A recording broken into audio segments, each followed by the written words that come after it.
L'explosion a eu lieu au Malumalu, les trocs, un endroit très mouvementé chaque soir. Les drames a eu lieu autour de 19h, créa une psychose aussi de la population. Ceux qui ont fui étaient surpris de voir un corps dépiécé, le sang aspergé sur les objets environnants et plusieurs blessés par les éclats de la bombe, témoignent Wissese Kiangalat au trésor et Abdul Razak. Nous prenions notre verre en trois lorsque nous avons attendu une explosion. L'un de nous disait avoir un choc. À vouloir vérifier, nous avons vu beaucoup de sang. Nous l'avons vite dépêché à l'hôpital général.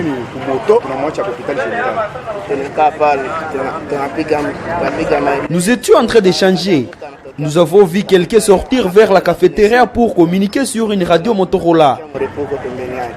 Nous avions attendu l'explosion à côté de lui et après, nous l'avons vu déjà décédé, dépiécé par les éclats de cette bombe.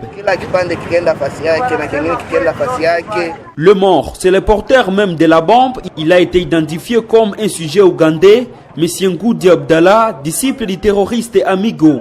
Selon le porte-parole des FARDC dans les opérations Soukoula 1, lieutenant Denis Moulouchaï parle d'un attentat terroriste réalisé par le chargé de formation de nouvelles recrues au sein de l'ADF. Plusieurs personnes ont été blessées dans ce drame.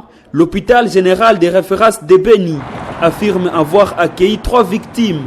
Ce lundi matin, les traces du sang et quelques éclats de la bombe étaient encore visibles sur place. Des groupuscules de gens se constituaient dans les parages discutant de l'enjeu sécuritaire de l'heure. C'est une deuxième explosion le même jour de dimanche. Le premier a eu lieu le matin à la paroisse catholique Emmanuel de Boutili, où 2 femmes ont été blessées aux côtés des biens matériels endommagés. La situation sécuritaire reste volatile à Beni. La présence des forces de l'ordre et de sécurité ainsi que des casques bleus de la MONUSCO étaient constatées sur le lieu de l'incident.